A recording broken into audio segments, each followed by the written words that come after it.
Indonesia, salam Nusantara dari Sabang sampai Merauke, dari Miangas sampai Pulau Rote. Mantalah iman kita, mantalah kasih kita, mantalah pengharapan kita tentunya dalam Yesus Kristus menjadi Tuhan dan Juru Selamat kita dan Juru Selamat dunia. Jangan katakan bahwa Yesus bukan Tuhan, jangan katakan pula bahwa Yesus bukan Juru Selamat. Dia adalah Tuhan, Dia adalah Juru Selamat. Kalau engkau percaya, engkau akan diselamatkan. Engkau tidak percaya, engkau akan dihukum. Yohanes 3 ayat 36, dan Yesus sudah berkata, akulah jalan dan kebenaran dan hidup, tiada seorang sampai kepada Allah kalau tidak melalui aku, dalam Yohanes 14 ayat ke-6. Dan Petrus mengatakan dalam Kisah 4 ayat 12, dan keselamatan tidak ada dalam siapapun juga selain dalam Dia Yesus Kristus. Karena di bawah kolong langit ini tidak ada nama lain yang diberikan kepada manusia yang olehnya kita diselamatkan. Puji nama Tuhan. Dan juga Paulus mengatakan dalam Kisah 16 ayat yang ke-31, percayalah kepada Tuhan Yesus Kristus, maka engkau akan diselamatkan, engkau dan seistri rumahmu. Mantap! Dan saya mengucapkan selamat sore bagi kita semuanya. Kiranya kekuatan Tuhan, kekuatan firman, kekuatan Roh Kudus, kekuatan doa, kekuatan iman akan terus menyertai kita, dan damai sejahtera Allah yang melampaui segala akal itu akan melihara hati dan pikiran kita mulai saat ini sampai selama-lamanya. Puji nama Tuhan. Sebelum kita mendengarkan firman Allah, izinkan saya berdoa bagi kita. Terima kasih Tuhan, kiranya audiens kami, pendengar kami, kiranya Tuhan memberkati mereka dengan segala pergumulan mereka, berikan jalan keluar, berikan solusi, dan sebentar kami mendengarkan firman Allah, kiranya buat kami bertumbuh bersama-sama di dalam terang firman, sehingga kami jadi pelaku-pelaku firman Tuhan, menjauhi apa yang Tuhan larang, melakukan apa yang Kau kehendaki. Terima kasih dalam nama Yesus. Amin. Saya akan membacakan sebenarnya ayat ini dari ayat 9 sampai ayat 30 ya. Tapi saya tidak akan membaca semuanya. Ini tentang Simon si tukang sihir. Seorang yang bernama Simon telah sejak dahulu melakukan sihir di kota itu dan mentakjubkan rakyat Samaria, serta berlagak seolah-olah ia seorang yang sangat penting. Ayat 13, Simon sendiri juga menjadi percaya dan sudah dibaptis. Ia senantiasa bersama dengan Filipus dan takjub ketika ia melihat tanda-tanda dan mujizat-mujizat besar yang terjadi. Lalu ayat 19, serta berkata, berikanlah itu juga kepadaku, kuasa itu, supaya aku juga menumpangkan tanganku di atas seorang yang boleh menerima Roh Kudus. Ayat 18, ketika Simon melihat bahwa pemberian Roh Kudus terjadi oleh karena rasul-rasul itu menumpangkan tangannya, ia menawarkan uang kepada mereka.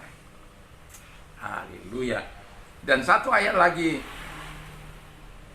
ayat 20, tidak ada bagian atau hakmu dalam perkara ini, sebab hatimu tidak lurus di hadapan Allah. Jadi disuruh bertobat, ayat 20-nya. Yang mau saya katakan di sini adalah ketika kan kita ini sedang berbicara soal akibat kita berhubungan dengan roh-roh jahat ya. Kita sudah mendengarkan bagaimana kita sebagai orang percaya kita ya tidak boleh berhubungan dengan okultisme ini. Dan yang tadi pagi saya berbicara, kalau kita berhubungan, kita kehilangan kekudusan Allah, perilaku menjadi rusak, dan tidak hidup dalam kebenaran. Yang kedua, bagian kedua ini, okultisme, tetap akibatnya bagi seseorang kalau terlibat dalam persekutuan, dalam praktek okultisme menurut Kisah Rasul ya, Kisah Rasul 8 ayat 9 sampai 30 ya, sampai 25 ya.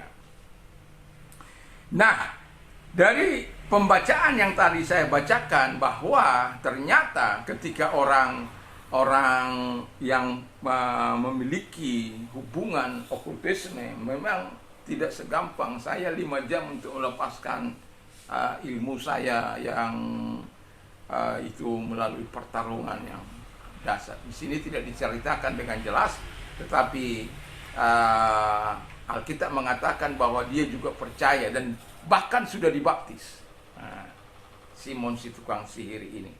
Tapi kita lihat bagaimana kehidupan dari si Simon ini, si Simon si tukang sihir ini, bukan si Simon Simanjuntak. Dulu itu memang saya lakukan, tetapi sekarang tidak lagi. Nah, jadi akibatnya rohaninya tidak sehat, ya, rohaninya tidak sehat. Jadi tidak tertarik kepada perkara-perkara rohani, tidak suka berdoa, tidak suka membaca firman Tuhan, hidup merasa bersalah, suka melakukan dosa dan kejahatan dan bla bla bla bla bla yang lain. Karena apa? Sementara kalau kita hidup di dalam Tuhan, kita harus suka kepada hal-hal rohani. Kita harus cinta, kita harus kasih kepada Tuhan dan sesama. Kita tidak boleh melakukan hal yang jahat kepada sesama kita. Tapi kalau ini, wah, ya, saya mau katakan kepada kita, mari lepaskan diri. Kalau bagi orang-orang yang melepaskan, tidak bisa melepaskan diri sendiri, datang kepada hamba-hamba Tuhan. Kalau ada teman-temanmu, ada keluargamu yang masih terikat dengan okultisme, serahkan dia, doakan supaya jangan terjadi yang lebih parah. Kalau saya mungkin tidak diselamatkan oleh hamba-hamba Tuhan yang menginjil saya, menaruhkan firman-Nya dengan kesabaran selama 6 tahun, mungkin saya akan menjadi orang yang terhilang. Sangat keras memang sangat keras orang-orang seperti ini. Dan saya sudah melayani seseorang yang tadinya jemaat saya yang baik, jemaat saya yang luar biasa, tetapi kemudian setelah dia mempunyai hubungan dengan okultisme ini, dan kemudian apa yang terjadi, dia menjadi gila, dia mentalnya itu rusak, pikirannya itu rusak. Tapi nanti saya akan apakan. Tetapi yang mau saya katakan, pada akhirnya dia karena tidak lagi memiliki rohani yang baik, dia membunuh orang tuanya. Kemalangan memang, sakit memang. Dan itu sebabnya saya mengatakan jangan sampai, kalau saya tidak terbebas dari hubungan saya dengan kuasa kegelapan itu, mungkin juga saya akan sama dengan beliau. Ya, setidak-tidaknya hidup dalam dunia kejahatan. Tetapi Tuhan itu mengasihi. 1 Maret 1987 saya dibebaskan oleh Tuhan. Dan saya tahu arah yang benar. Tadinya arahnya salah, Tuhan balikkan 180 derajat. Dan mengarah dari tadinya kepada kematian kepada kehidupan. Tadinya roh jahat kepada Roh Kudus. Tadinya kebencian, sekarang kasih dan lain sebagainya. Karena ketika kita hidup dalam okultisme, kasih itu akan hilang dengan sendirinya. Kita akan sering memberontak.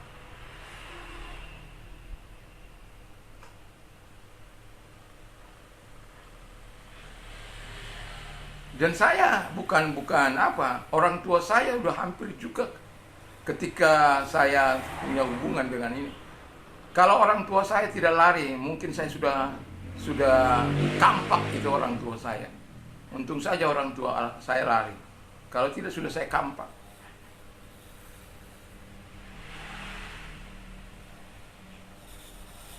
Karena dulu saya suka cari kayu dan membelah kayu. Dan ketika saya dimarah lagi kerja ngampak kayu, ya entah apa masalahnya, terus kemudian wah sudah. Nah, begitu orang yang terikat okultisme itu sangat sadis, karena rohaninya tidak lagi dapat membendung nafsu jahat. Kan karena kita punya Roh Kudus, maka kita punya kemampuan pengendalian diri. Salah satu buah-buah roh itu diberikannya kepada kita supaya menjaga kita tetap setia kepada Tuhan, setia melakukan kebenaran, tetap rendah hati dalam kehidupan kita sebagai orang yang percaya. Lalu yang kedua, gangguan mental. Itu ada rasa takut, gelisah, tidak tenang, ya. Seperti ini si Simon ini. Dia tidak tenang dalam hidupnya. Dia pikir dia bisa membeli kuasa Allah itu. Padahal dia sudah dibaptis. Padahal dia sudah percaya. Tapi mengapa pengaruh itu masih kuat dalam hidup? Makanya dia berkata, karena si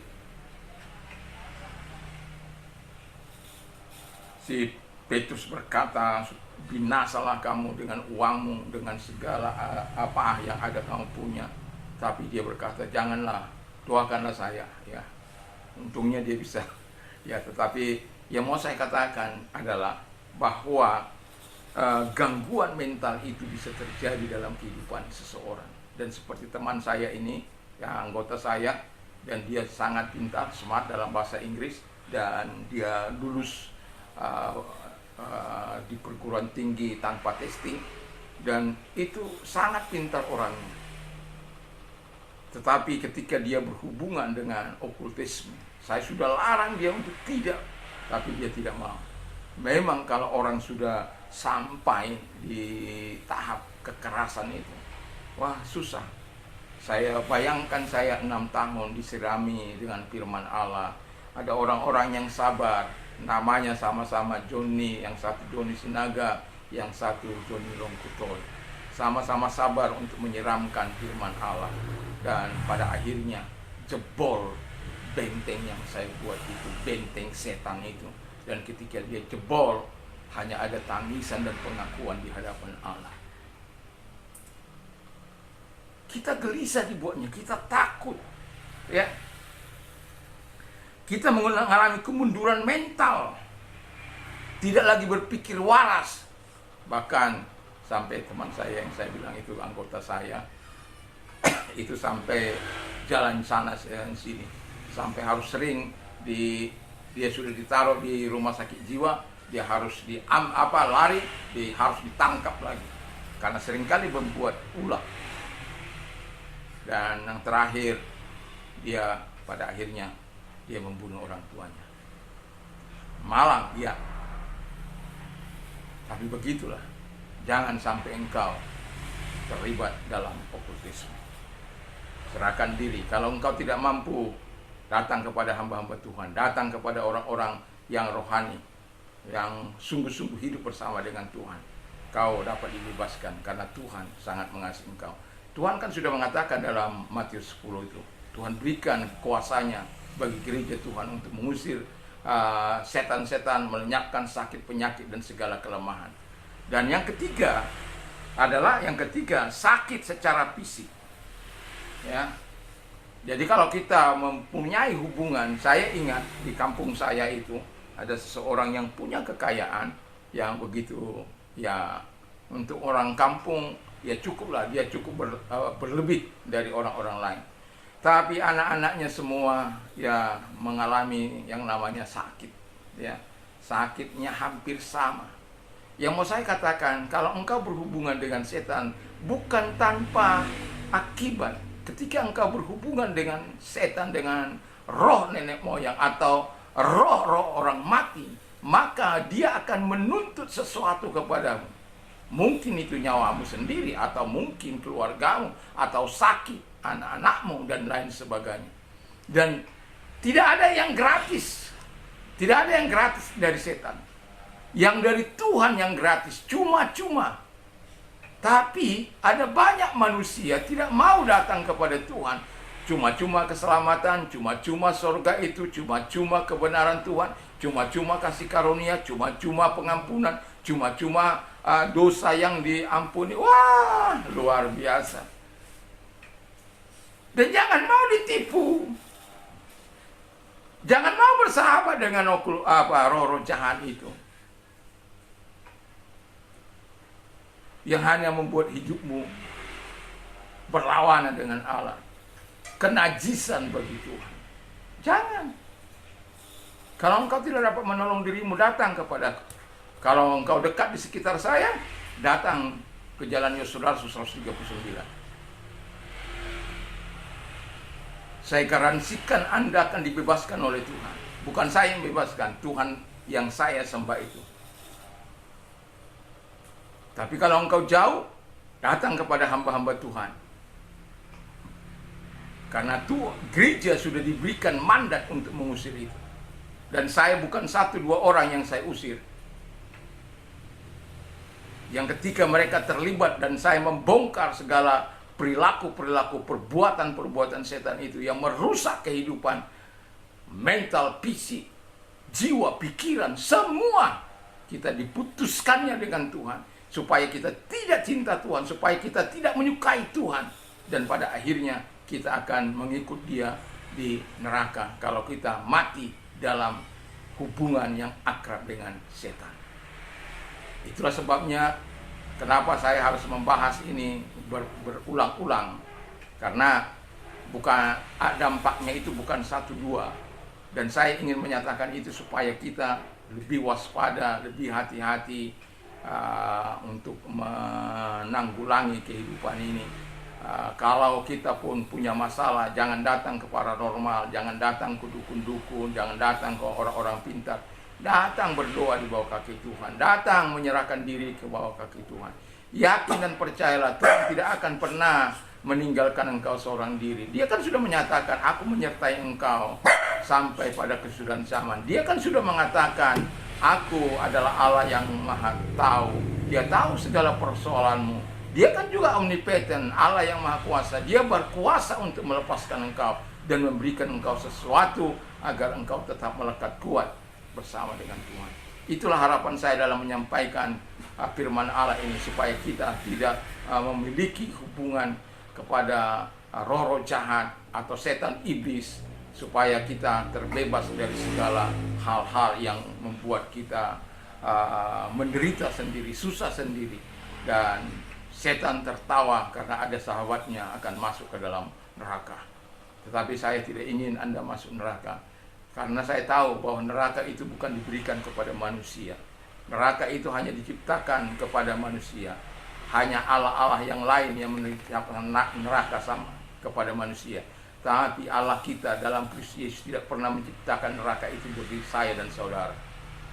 Neraka itu hanya diciptakan hanya untuk malaikat-malaikat yang jatuh, setan-setan, iblis itu, penggoda-penggoda itu, pempitnah-pempitnah itu.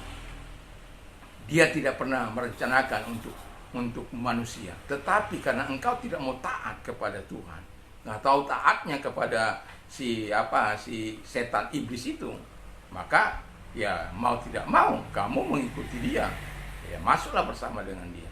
Tapi kami sebagai hamba-hamba Tuhan, kami tidak menginginkan itu terjadi. Kami ingin semua orang diselamatkan. Itu sebabnya di awal saya mengatakan bahwa ada Yesus yang menjadi jalan keselamatan itu, dan itu telah disaksikan oleh Paulus ataupun oleh Petrus. Jadi percaya apa yang dikatakan oleh Yesus, ketika engkau terikat kepada okultisme, Tuhan mau membebaskan engkau supaya engkau berbalik kepada Dia. Mari kita tunduk kepala, kita berdoa. Terima kasih Tuhan, kiranya Tuhan menolong kami supaya kami tetap dapat berbalik kepada Tuhan ketika kami sudah terlibat dalam okultisme ini. Dan ketika kami yang tidak terlibat, kami menjadi menjadi bahan bagi kami untuk kami bisa membawa hal ini kepada orang-orang lain juga Tuhan. Terima kasih, kami bersyukur, kami berterima kasih kepada Tuhan. Kalau engkau sedang sakit, apapun sakit penyakit, dalam nama Yesus segala sakit penyakit mereka tidak, aku perintah keluar, dan oleh biru Yesus engkau sembuh, oleh kuasanya engkau sembuh. Dan kalau engkau sedang menderita, datang kepada Tuhan, arahkan tanganmu Tuhan, lihat tangan-tangan yang diarahkan kepadamu. Engkau yang berkata, mari kepada aku, hai kamu yang letih lesu dan beban berat, aku akan berikan kelegaan kepadamu. Penuhi janjimu kepada mereka Tuhan. Mereka telah datang kepadamu, lepaskan mereka, jadikan kuasamu dinikmati oleh mereka, dan biarlah mujizatmu terjadi. Terima kasih, kami bersyukur dalam nama Yesus. Haleluya. Amin. Selamat sore. Kalau kita ingin berdonasi, ada nomor-nomor di bawah ini. Dan kalau kita malam mau istirahat, jangan pernah lupa untuk berdoa, membaca firman Allah, dan juga memperkatakan firman itu. Kiranya Tuhan Yesus memberkati kita. Mantap, mantap, mantap. Selamat sore.